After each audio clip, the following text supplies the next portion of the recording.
Hello दोस्तों, आप देख रहे हैं डीएलवी न्यूज। हम बात करेंगे देश दुनिया की तमाम 25 काम की और महत्वपूर्ण बड़ी खबरों के बारे में। तो आप इस वीडियो को अंत तक जरूर देखें। कमेंट में ये भी बताएं ये वीडियो आप किस शहर राज्य से देख रहे हैं, और अभी तक आपने चैनल को सब्सक्राइब नहीं किया तो कर दीजिए और बेल आइकन को भी प्रेस कर लें ताकि सही समय पर सही खबरें आपके पास सबसे पहले पहुँचे। तो चलिए नजर डालते हैं आज की तमाम बड़ी खबरों पर।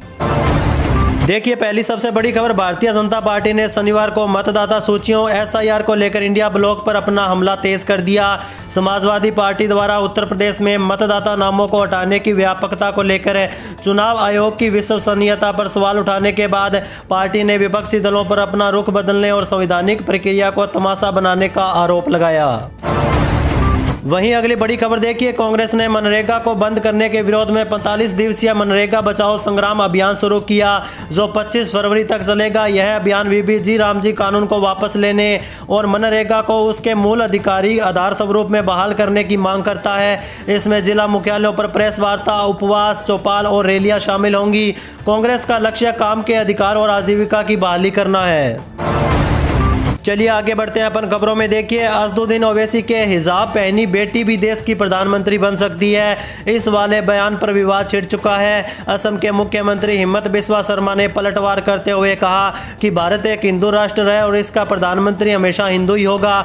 भाजपा ने ओवैसी को चुनौती दी है कि वे पहले अपनी पार्टी का अध्यक्ष किसी हिजाबदारी महिला या पसमंदा समुदाय के व्यक्ति को बनाकर दिखाएं। वहीं दोस्तों देखिए, झारखंड में नगर निकाय चुनाव बैलेट पेपर से होंगे, जिसमें मेयर, अध्यक्ष और वार्ड पार्षद के वोट एक ही बैलेट बॉक्स में डाले जाएंगे। मेयर के लिए गुलाबी और पार्षद के लिए सफेद मतपत्र होंगे। राज्य निर्वाचन आयोग ने 45 लाख मतपत्र छपवाए। ईवीएम की अनुपलब्धता के कारण यह निर्णय लिया गया, जिससे मतगणना में देरी की संभावना है। चुनाव की घोषणा जल्द होने की उम्मीद है।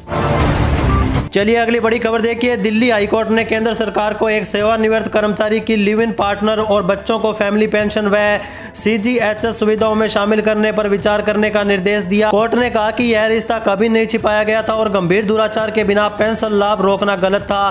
कोर्ट ने 2018 के सीएटी आदेश को रद्द करते हुए रोकी गई पेंशन राशि ब्याज सहित जारी करने का आदेश दिया। वहीं देखिए, राशन कार्ड धारकों को 15 जनवरी तक ई-केवाईसी कराना अनिवार्य होगा। ऐसा न करने पर राशन कार्ड रद्द हो जाएगा और उपभोक्ता आयुष्मान योजना के लाभ से वंचित हो सकते हैं। सरकार अपात्रों पर शिकंजा कसने के लिए यह कदम उठा रही है। जिले में अभी 20% कार्ड धारकों की केवाईसी बाकी है। डीएसओ ने सभी से समय पर केवाईसी कराने की अपील की। इसी के साथ अगली खबर देखिए, मुख्यमंत्री डॉक्टर मोहन यादव द्वारा वर्ष 2026 को कृषि कल्याण वर्ष के रूप में मनाने की घोषणा पूरी तरह से अमल में आने जा रही है। प्रदेश सरकार का यह निर्णय किसानों के कल्याण, खेती को लाभकारी बनाने और ग्रामीण अर्थव्यवस्था को मजबूत करने की दिशा में एक बड़ा कदम माना जाएगा। वहीं देखिए अगली बड़ी खबर, मुख्यमंत्री भगवंत मान ने बठिंडा में हाईटेक लाइब्रेरी का उद्घाटन किया और छात्रों से मुलाकात की। उन्होंने आतिशी विवाद पर भाजपा पर धर्म और नफरत की राजनीति करने का आरोप लगाया और कहा कि आतिशी के भाषण को तोड़ मरोड़ कर पेश किया गया। सीएम ने पहले दिन 90 करोड़ की विकास परियोजनाओं का भी अनावरण किया। पंजाब में चुनावी माहौल गर्म हो चुका है, सभी दल सक्रिय हो चुके हैं। चलिए आगे बढ़ते हैं अपन खबरों में। देखिए, हिमाचल प्रदेश उच्च न्यायालय के आदेश के बाद अब राज्य निर्वाचन आयुक्त अनिल खाची ने सोमवार को आयोग की बैठक बुलाई। न्यायालय ने 30 अप्रैल से पहले पंचायतों और शहरी निकायों के चुनाव कराने का निर्देश दिया। बैठक में न्यायालय के आदेशों पर चर्चा होगी और आगामी रणनीति तय की जाएगी। पंचायत पुनर्गठन और आरक्षण रोस्टर जैसे मुद्दों पर भी सरकार के साथ मिलकर निर्णय लिया जाएगा ताकि चुनाव समय पर संपन्न हो सके। वहीं दोस्तों देखिए, अमेरिकी नागरिकता, H1B वीजा सहित कई आवर्जन लाभों के प्रीमियम प्रोसेसिंग फीस में वृद्धि की घोषणा की गई है, जो 1 मार्च से प्रभावी होगी। यूएसए ने कहा कि प्रीमियम प्रोसेसिंग फीस में वृद्धि जून 2023 से जून 2025 तक महंगाई की मात्रा के मद्देनजर रखते हुए की गई है। इसी के साथ अगली बड़ी खबर देखिए, हरियाणा सरकार ने गंभीर बीमारियों से पीड़ित महिलाओं को बड़ी राहत दी है। दीनदयाल लाडो लक्ष्मी योजना का लाभ अब कैंसर, हीमोफीलिया, थैलेसीमिया और सिकल सेल एनीमिया जैसी जूझ रही महिलाओं को भी मिलेगा। उन्हें हर महीने 2100 अतिरिक्त मिलेंगे, जिसमें 1100 रुपये बचत खाते में और 1000 आरडी में जमा होंगे। वहीं देखिए दोस्तों, केंद्रीय गृह मंत्री अमित शाह ने 2047 तक विकसित भारत के लिए आत्मनिर्भरता, स्वदेशी और स्वभाषा अपनाने पर जोर दिया। उन्होंने अपनी 2 दिवसीय राजस्थान यात्रा के दूसरे दिन शनिवार को जोधपुर में कहा कि नरेंद्र मोदी सरकार ने 11 साल में भारत को वैश्विक नेतृत्व, निर्यात, स्टार्टअप और डिजिटल अर्थव्यवस्था में अग्रणी बनाया। चलिए अगली खबर देखिए। इंदौर के भागीरथपुरा में दूषित पानी से एक और महिला सुनीता वर्मा की मौत हो गई, जिससे मृतकों की संख्या 21 हो चुकी है। 11 मरीज अभी भी आईसीयू में गंभीर हालत में भर्ती है। जांच में पानी में मल मूत्र की मिलावट और खतरनाक बैक्टीरिया पाए गए। प्रशासन ने क्षेत्र में बोरिंग के पानी को पीने पर प्रतिबंध लगा दिया है। केवल शुद्ध पेयजल की आपूर्ति सुनिश्चित की जा रही है। वहीं दोस्तों देखिए, अलीगढ़ को जल्द ही 100 नई ई बसें मिलेंगी, जिससे यात्रियों को पुरानी बसों से राहत मिलेगी। नगर विकास विभाग द्वारा 2 चरणों में ये बसें उपलब्ध कराई जाएंगी, जो अलीगढ़ से 150 किलोमीटर तक चलेगी। गांधी पार्क बस स्टैंड पर मरम्मत के लिए वर्कशॉप तैयार किए जा रहे हैं। ये बसें आगरा, मथुरा, पलवल जैसे मार्गों पर चलेगी, जिससे ग्रामीण और शहरी दोनों यात्रियों को लाभ होगा। वहीं दोस्तों देखिए, मुख्यमंत्री ब्रजेश पाठक ने कानपुर में विकसित भारत गारंटी फॉर रोजगार और आजीविका मिशन ग्रामीण VBG रामजी पर बातचीत की। उन्होंने विपक्ष पर दुष्प्रचार का आरोप लगाते हुए कहा कि यह योजना ग्रामीण मजदूरों को 185 दिन का रोजगार देगी। काम न मिलने पर 15 दिन में बेरोजगारी भत्ता मिलेगा और मजदूरी में देरी पर ब्याज सहित भुगतान होगा। यह मनरेगा की कमियों को दूर कर भ्रष्टाचार पर लगाम लगाएगी। चलिए आगे बढ़ते हैं अपन खबरों में। देखिए, करनाल की पोक्सो फास्ट ट्रैक कोर्ट ने 11 वर्षीय चचेरी बहन से दुष्कर्म करने वाले ताऊ के बेटे दीपक को 20 साल कैद और 15,000 रुपए जुर्माने की सजा सुनाई। पीड़िता गर्भवती हो गई थी, जिसका गर्भपात कराया गया। भ्रूण और आरोपी के सैंपल मैच होने तथा 15 गवाहों की गवाही के आधार पर अदालत ने यह फैसला सुनाया। वहीं अगली बड़ी खबर देखिए, कर्नाटक के राज्यपाल थावरचंद गहलोत ने विधानसभा द्वारा पारित 2 बिलों को स्पष्टीकरण के लिए सरकार को लौटा दिया है, जबकि 19 को मंजूरी दे दी है। नफरती भाषण बिल अभी भी विचाराधीन है। मुख्यमंत्री सिद्धारमैया राज्यपाल से मिलकर इस बिल पर स्पष्टीकरण भी देंगे। वहीं भाजपा इसे अभिव्यक्ति की स्वतंत्रता पर अंकुश मानकर मंजूरी देने का आग्रह कर रही है। वहीं दोस्तों देखिए, नाबालिगों के आपसी रिश्तों पर कानून की सख्ती को लेकर सुप्रीम कोर्ट ने चिंता जताई। सुप्रीम कोर्ट ने नाबालिगों की सुरक्षा से जुड़े कानून पोक्सो एक्ट को लेकर केंद्र सरकार से कहा कि वह कानून में ऐसा प्रावधान लाने में सोचे जिससे आपसी सहमति से बने किशोर किशोरी के रिश्तों का अपराध न माना जाए। सुप्रीम कोर्ट का कहना है कि पोक्सो एक्ट बच्चों को शोषण से बचाने के लिए बनाया गया है, लेकिन कई मामलों में इसका इस्तेमाल आपसी सहमति वाले रिश्तों के खिलाफ हो रहा है। अक्सर देखा जाता है कि परिवार की नाराजगी या सामाजिक दबाव के कारण लड़के पर मामला दर्ज किया जाता है, जबकि रिश्ता दोनों की सहमति से बना होता है। वहीं अगली बड़ी खबर देखिए, महाराष्ट्र में महानगरपालिका चुनाव के कैंपेन के लिए अब सिर्फ 3 दिन बाकी है। इसको ध्यान में रखते हुए सभी राजनीतिक पार्टियां पूरी ताकत के साथ प्रचार प्रसार में जुट चुकी है। प्रत्याशी और उनके कार्यकर्ता मतदाताओं के घर घर जाकर वोट मांग रहे हैं। आगामी 13 जनवरी की शाम को चुनाव के लिए प्रचार थम जाएगा। फिर 15 जनवरी को महानगरपालिका चुनाव के लिए मतदान होगा। इसके अगले दिन यानी 16 जनवरी को चुनाव परिणाम घोषित किया जाएगा। वहीं अगली बड़ी खबर देखिए, उत्तर प्रदेश के परिषदीय विद्यालयों में कक्षा 3 से 5 तक के 6.5 लाख छात्रों को फर्श पर नहीं बैठना पड़ेगा। बेसिक शिक्षा विभाग ने 155 करोड़ रुपए स्वीकृत किए, जिससे 20 जिलों के 12,365 स्कूलों में डेस्क बेंच खरीदे जाएंगे। यह खरीद सरकारी जेम पोर्टल के माध्यम से होगी, जिससे गुणवत्ता और पारदर्शिता सुनिश्चित की जाएगी। चलिए आगे बढ़ते हैं अपन खबरों में। देखिए, दिल्ली विधानसभा में मुख्यमंत्री रेखा गुप्ता ने उपराज्यपाल के अभिभाषण पर चर्चा के दौरान विपक्ष पर पलटवार किया। उन्होंने आम आदमी सरकार पर हजारों करोड़ की वित्तीय देनदारियां छोड़ने का आरोप लगाया और कहा कि उनकी सरकार घोषणा पत्र के हर बिंदु पर काम करेगी। सीएम ने आम आदमी पार्टी पर महिला मुख्यमंत्री को स्वीकार न करने और जानबूझकर झूठ बोलने का भी आरोप लगाया। साथ ही अपनी सरकार के 11 महीने के कार्यकाल की उपलब्धियां भी गिनवाई। वहीं अगली बड़ी खबर देखिए, कांग्रेस ने मोदी सरकार की विदेश नीति पर तीखे सवाल उठाए। खासकर चीनी कंपनियों पर से प्रतिबंध हटाने की कथित तैयारी को लेकर मल्लिकार्जुन खड़गे ने इसे यू टर्न और गलवान बलिदान का अपमान बताया, जबकि जयराम रमेश ने इसे चीनी के सामने सोची समझी हार का करार दिया। कांग्रेस ने सरकार से बजट सत्र में इस नीति पर स्पष्टीकरण मांगा है, जिसमें अमेरिकी टैरिफ विवाद और रूस से तेल आयात पर अमेरिकी टिप्पणी भी शामिल है। चलिए अगली खबर देखिए, ममता बनर्जी ने ईडी की आईपैक पर छापेमारी के बाद केंद्र और भाजपा पर तीखा हमला बोला। उन्होंने 2026 तक भाजपा के पतन की भविष्यवाणी की और आरोप लगाया कि ईडी तृणमूल का डेटा चुराने आई थी। ममता ने अमित शाह पर कोयला घोटाले के पैसे का इस्तेमाल करने का आरोप भी लगाया और भाजपा के खिलाफ पेन ड्राइव सबूत उजागर करने की धमकी दी। उन्होंने चुनाव आयोग की भी आलोचना की और कार्यकर्ताओं से आंदोलन के लिए तैयार रहने का आह्वान किया। वहीं देखिए दोस्तों, भारत अमेरिका व्यापार समझौता फिलहाल रुक चुका है। अमेरिकी वाणिज्य सचिव के उस दावे को भारत ने खारिज किया जिसमें कहा गया था कि पीएम मोदी ने ट्रंप को फोन नहीं किया, इसलिए समझौता नहीं हुआ था। विदेश मंत्रालय ने स्पष्ट किया कि दोनों नेताओं के बीच कई बार बात हुई थी और भारत अब अमेरिकी दबाव के कारण समझौते को लेकर कम उत्साहित है। चलिए आगे बढ़ते हैं अपन खबरों में। देखिए, दिल्ली सरकार ने वित्त वर्ष 2025-26 के लिए संशोधित बजट अनुमान जारी किए जिसमें कुल 1 लाख करोड़ रुपए का प्रावधान रखा गया। सरकार का मुख्य ध्यान बुनियादी ढांचे को मजबूत करने और जन सुविधाओं में सुधार पर होगा। शहरी विकास, परिवहन, शिक्षा और यमुना सफाई जैसी प्रमुख परियोजनाओं के लिए आवंटन बढ़ाया गया है। पूंजीगत व्यय में भी वृद्धि हुई जिससे इन क्षेत्रों में महत्वपूर्ण विकास की उम्मीद दिखेगी।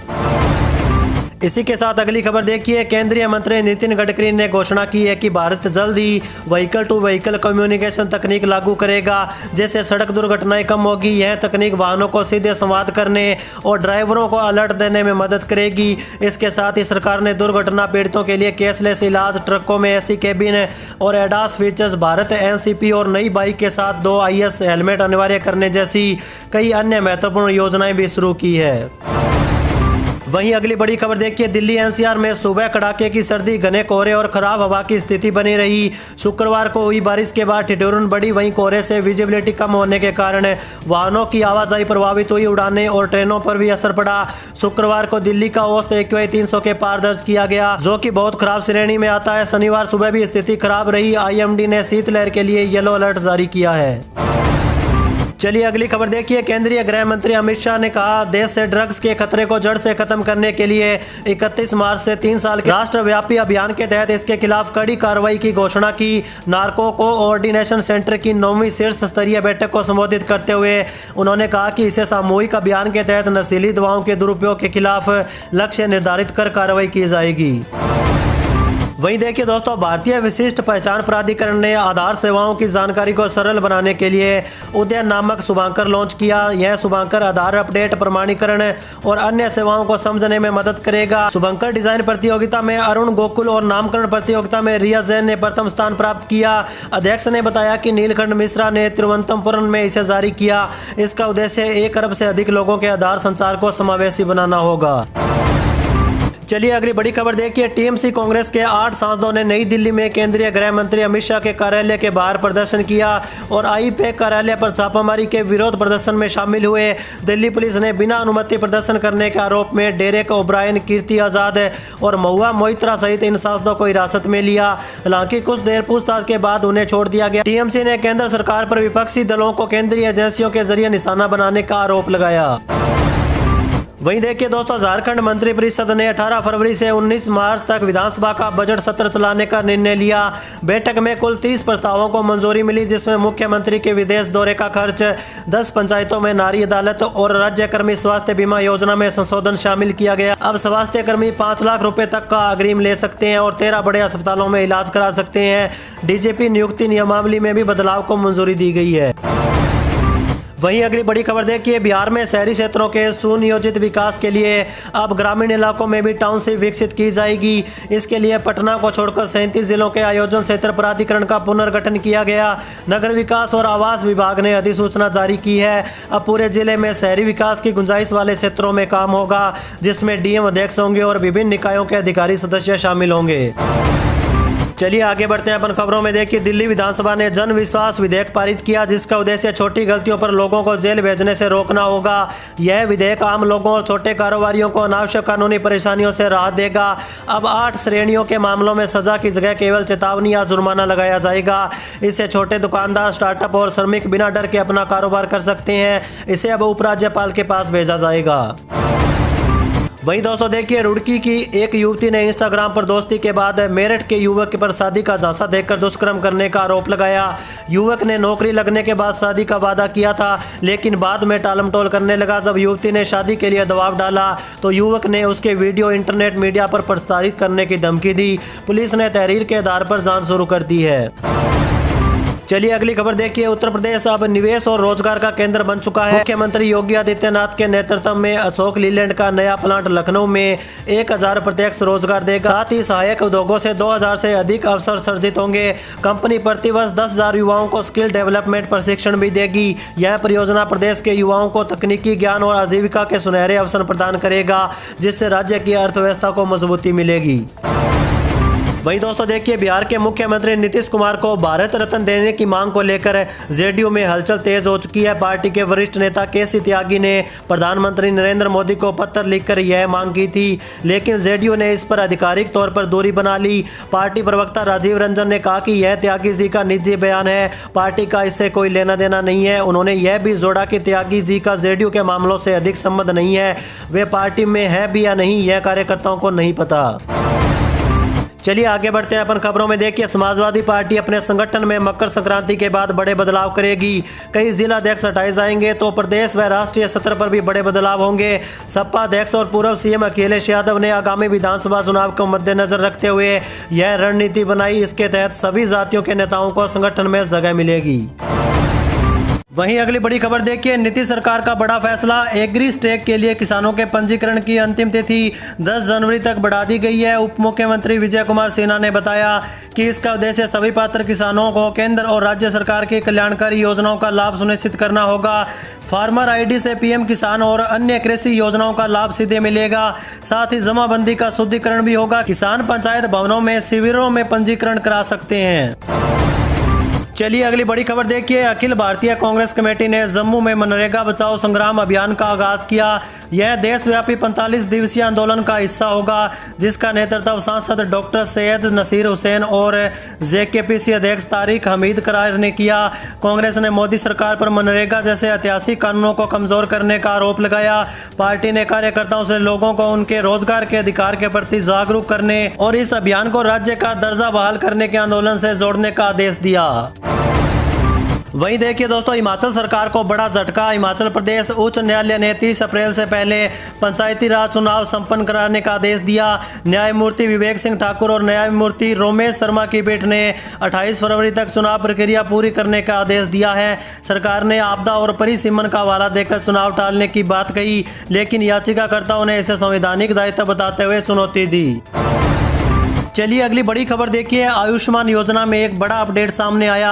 अब सड़क दुर्घटना पीड़ितों का भी कैशलेस इलाज हो सकता है। सड़क दुर्घटना पीड़ितों के लिए कैशलेस उपचार योजना में अब आयुष्मान योजना के अस्पताल भी शामिल होंगे। ट्रॉमा और सर्जरी सुविधा वाले नए अस्पताल भी स्वयं जुड़ेंगे। साजिश कर्मचारियों को प्रशिक्षण देगी ताकि पीड़ितों को भर्ती के 7 दिन तक 1.5 लाख रुपए तक का निःशुल्क इलाज मिल सके। यह पहल आपातकालीन चिकित्सा देखभाल सुनिश्चित करेगी। वहीं देखिए दोस्तों, मेरठ के कपसाड में मां की हत्या और बेटी के अपहरण मामले पर सपा अखिलेश यादव ने भाजपा सरकार पर निशाना साधा। उन्होंने एक्स पर पोस्ट कर भाजपा को नाकाम सरकार बताया। अखिलेश यादव ने कहा कि सरकार अपराधियों को संरक्षण देती है। पुलिस ने अपहृत किशोरी की बरामदगी और आरोपियों की गिरफ्तारी के लिए 5 टीमें गठित की और गाँव में पुलिस बल तैनात किया गया है। वहीं अगली बड़ी खबर देखिए, मुख्यमंत्री पुष्कर सिंह धामी ने उत्तराखंड के विभिन्न विधानसभा क्षेत्रों में विकास कार्यों के लिए 5.26 करोड़ रुपए स्वीकृत किए। इसमें लोहाघाट में अंबेडकर भवन, पिथौरागढ़ में सीसी मार्ग, अल्मोड़ा में 101 फीट लंबा तिरंगा स्थापना और बाजपुर में आंतरिक सड़कों का निर्माण शामिल किया। मुख्यमंत्री ने अधिकारियों को समयबद्ध और गुणवत्तापूर्वक कार्य सुनिश्चित करने का आदेश दिया। यह धनराशि राज्य के बुनियादी ढांचे को मजबूत करेगी। वहीं देखिए, उत्तर प्रदेश में 12 से 26 जनवरी तक स्थापना दिवस समारोह आयोजित होगा। मुख्य सचिव ने सभी विभागों को निर्देश दिए हैं कि युवा दिवस और नेताजी सुभाष चंद्र बोस जयंती पर विशेष कार्यक्रम होंगे। 24 से 26 जनवरी तक मुख्य यूपी दिवस मनाया जाएगा। हर जिले में विकसित भारत विकसित उत्तर प्रदेश थीम पर प्रदर्शनी लगेगी और संस्कृति विभाग प्रति जिले 1 लाख रुपए देगा। चलिए आगे बढ़ते हैं अपन खबरों में। देखिए, केंद्रीय सड़क परिवहन और राजमार्ग मंत्री नितिन गडकरी ने गुरुवार को कहा कि सड़क दुर्घटनाओं पर लगाम लगाने के लिए केंद्र सरकार वाहन से वाहन संचार वायरलेस तकनीक लाने पर काम कर रही है। वाहन टू वाहन संचार प्रौद्योगिकी की मदद से वाहन में एक दूसरे से सीधा संवाद हो सकेगा।